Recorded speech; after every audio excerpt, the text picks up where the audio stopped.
Here. These flowers. Okay. They are. So, Soraya, The ones might be a little bitter. You might not want to. what's in your salad? Secret. Secret. Wow. And what's in the portobello? Is that raw food in there? Yep. Uh-huh. Okay, so there are nuts, flaxseed, tomatoes, celery, and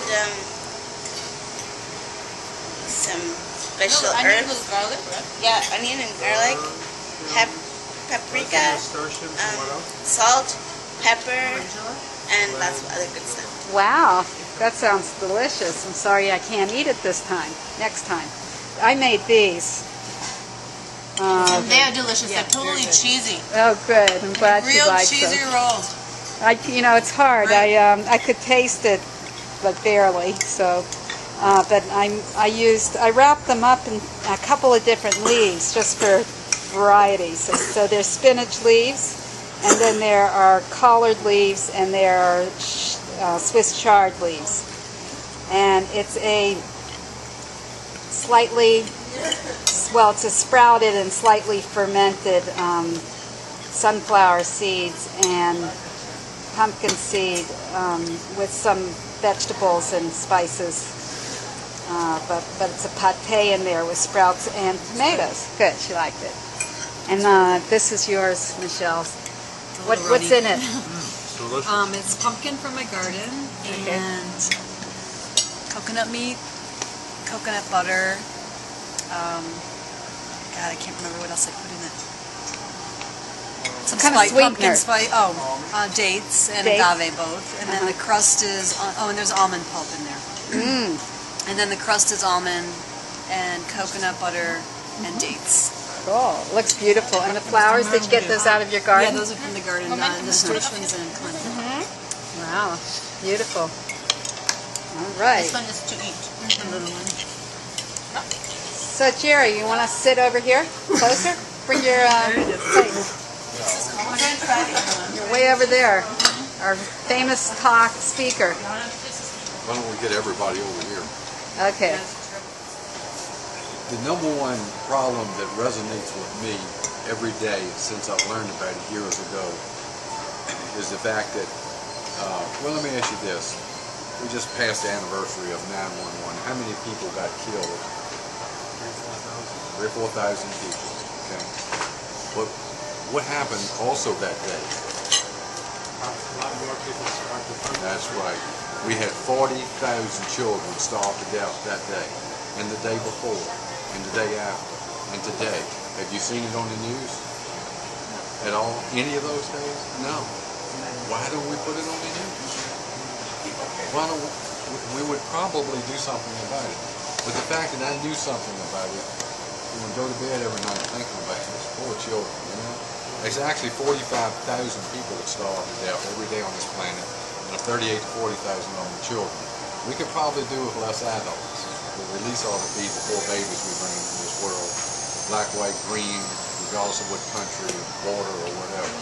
And it's happening right here in this country, and I'm seeing more and more of it as I travel. In Toronto, I was turning in off of the QE2 or Seashore Drive to where I was staying, and there was a gas station on the corner that had a sign that said, "Please, food or money."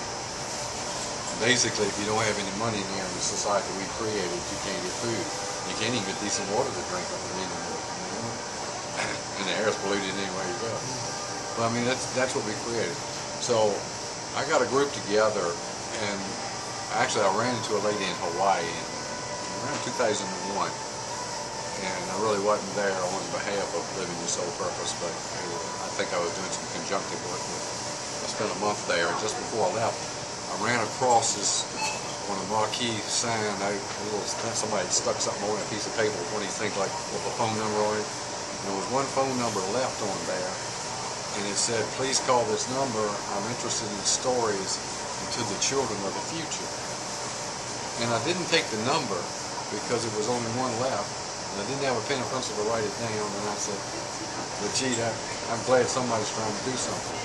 Well, the next day, Tim Trader, I'll tell you about Dr. Trader now, he wanted to show me this beautiful green lake in the middle of a dormant volcano on the island, on the Big Island. And he took me there and we were swimming. There was this one guy and his son there. One guy, and got to chatting a little bit with us, and he said something about my wife is writing a book. And I said, what? It's not about the children or the future. He said, yeah. You know about it? And I said, it's a small world, you know. I was just reading about it on the side, and I'm leaving tomorrow. And I was telling him they were having a potluck, raw food potluck. That night, I was speaking, and lo and behold, she showed up. And she said she wanted to do something like to plant fruit-bearing trees in all the rest areas in the United States.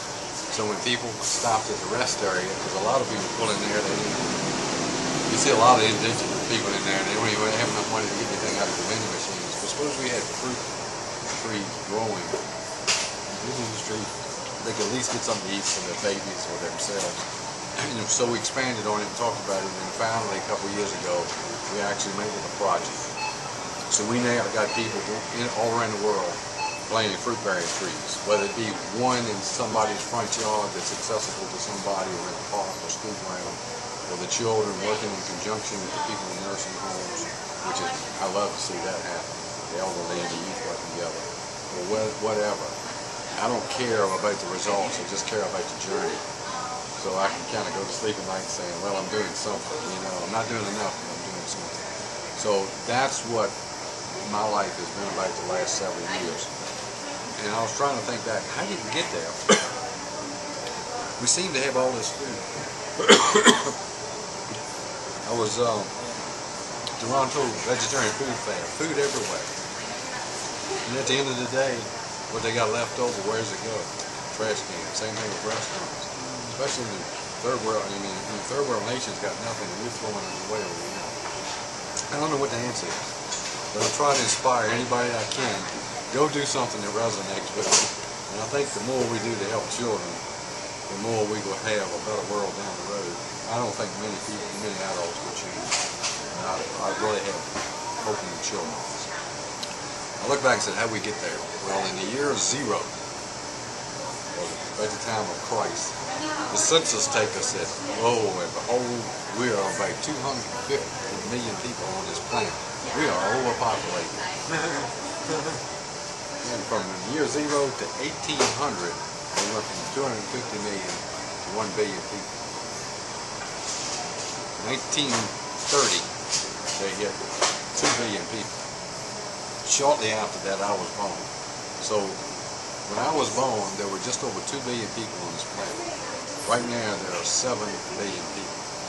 It started going every 30 years, adding another billion there. It's every 12, 13 years, growing at a rate of 2.7%.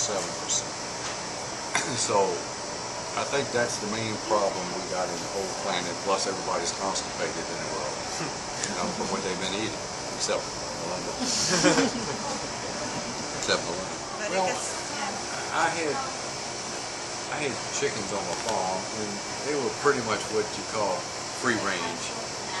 Don't buy into that crap they tell you is free range now. That means that they let 2 out of 10,000 run loose. That's all they have to be able to write free range with them. They still in confined cages. And some kind of free range raised just like the others. But I noticed that there was a pecking order. And if I had too many at one time, that pecking order broke down. The same thing with human traps, the cities. That's why we have to have all these laws, you know, to regulate, because there's too many people, and the pecking order breaks down. You study children and study animals. Life is pretty simple. Yeah. All right, well, I'm going to call that a wrap. Thank you. Yeah, thank you. Thank you so Thank much. you so much. Yeah. Bye, everybody. That's it for Raw Wisdom. See you tomorrow.